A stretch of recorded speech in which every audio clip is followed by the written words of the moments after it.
I was murdered tracking that son of a bitch to your place. So why would he be looking for you? That freak was probably looking for my mom. Not me. I'm a nobody. Invisible. My mom and I tried very hard to keep it that way.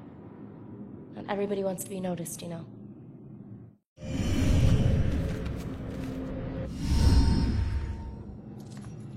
Looking for your mom. What does that mean? She's like me, but she found a way to make a respectable living off of what we can do. Living that probably turned her into a target. So where's your mom, kid? Probably dead. She would never just leave me without saying a word, never. I don't know where she is. I know the Bell Killer had something to do with her disappearance. Him showing up tonight just proves it. If he killed her, why would he come back to her place? I don't know. Look, assuming the worst never helped no one.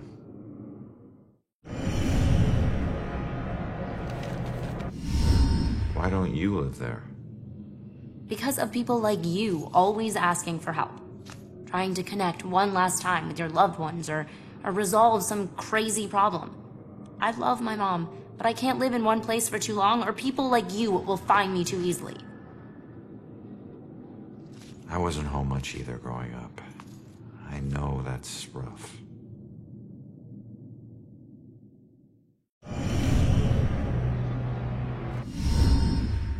All right. What were you doing at your apartment? I live there, Sherlock. Well, I used to, whatever. My mother has been missing for a few days. I don't see her that often, but she never just disappears. Not like this.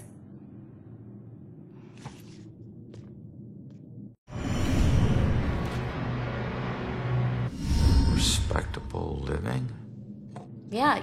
Hey, you might know her. She was working the Bell Killer case with the cops as a contract psychic. A profiler. Sorry, kid. She didn't ring any bells. I found this in the apartment tonight. Mentioned something about some Bell Killer book. And it's in her handwriting. Bell Killer book. If she was a profiler, it's probably the book she kept all her case notes in. That would be at the station. Really?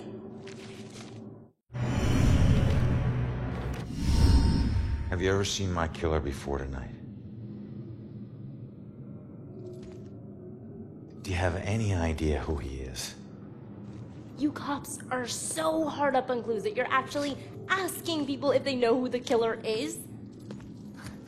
Now I get why you need so much help. I'm not asking people. I'm asking the witness whose life I just saved. You're not safe alone. You need someone watching over you.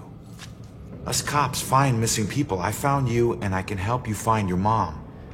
Your problem is now my problem, too. No way. Don't get me wrong, you saved my life, and... Okay, I can't pay that back, but your problems are your problems, and mine are mine. There they are. Good luck. You're gonna need it. Have a nice afterlife. Whoa, wait a minute. Don't go yet. Just stop for a second, will you? We're on the same side. If your mother's involved, we need to work together. Work together? What are you gonna do? You're dead. I'll handle it. Just leave me alone!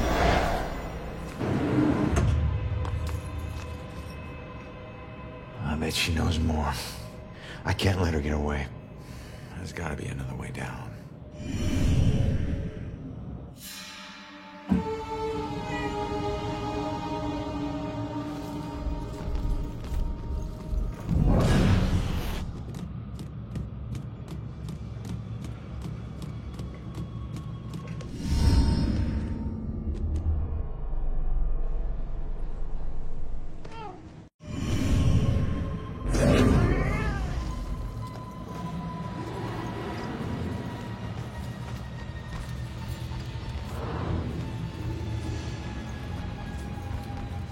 Wait! Come back! Leaving so soon, dear? Yeah, sorry. I'll be back. Don't wait out, Father. Be careful out there, my child.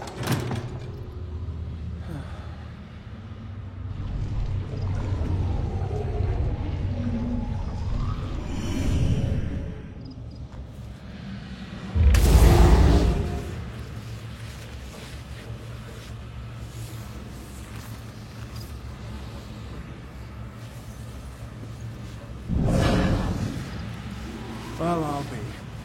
What's gotten into you?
Well, it was somewhere around noon on a Sunday when I got a call from the pastor.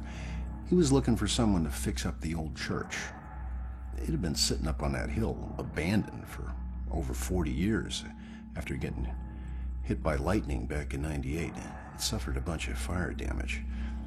So, of course, I agreed to help. I knew something was wrong the second I stepped inside. As an inexplicable chill came over me. Anyway, I shook it off and I set to work. As I started tearing up the damaged floorboards, they were all bad. Well, I uncovered an old rat's nest.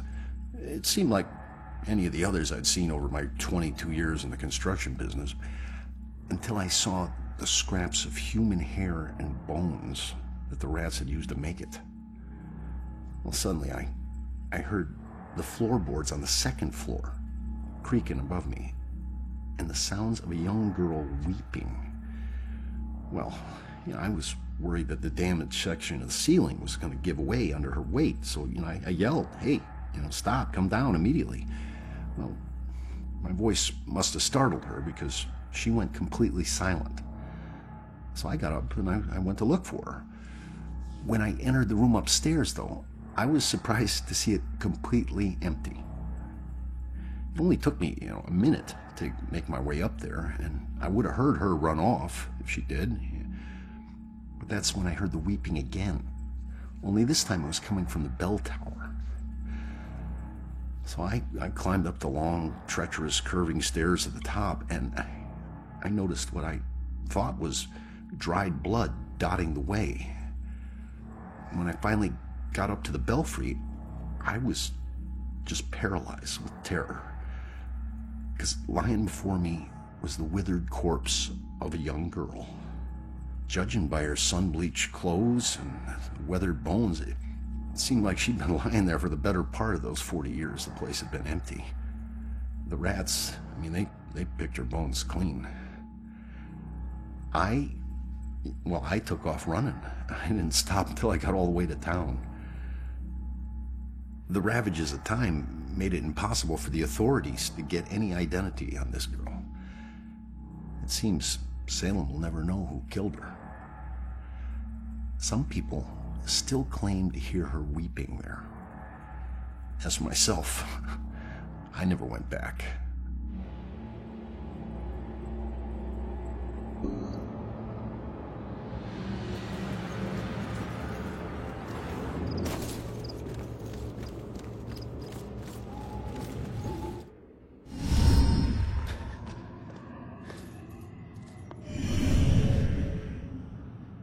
Damn it. Now what?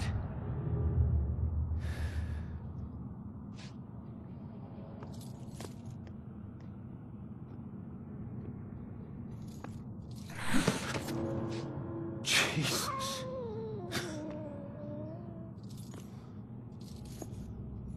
So, where'd she go, huh?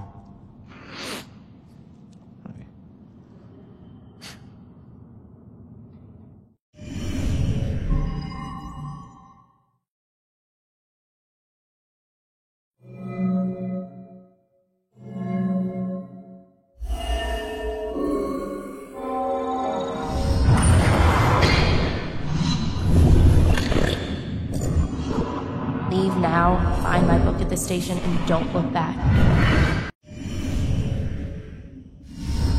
Yeah. She's headed to the police station to steal some book. She'll blend in well there. Did you know her mother worked for the police? Fine. Don't tell me. Puss.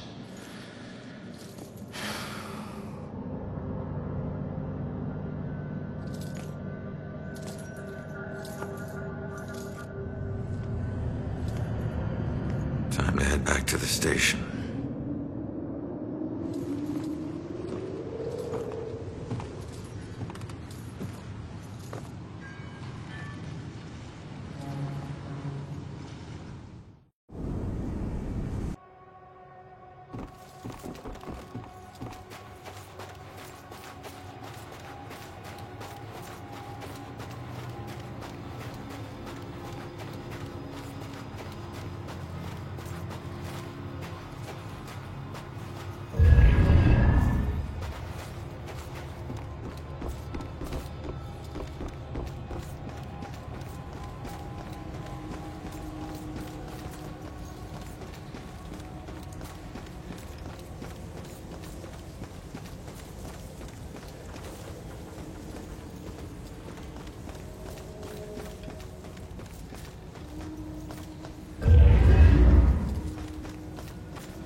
strange coming back here now, like this. A place I used as a crutch to get through the tough times when I found myself suddenly alone again. Funny how history repeats itself.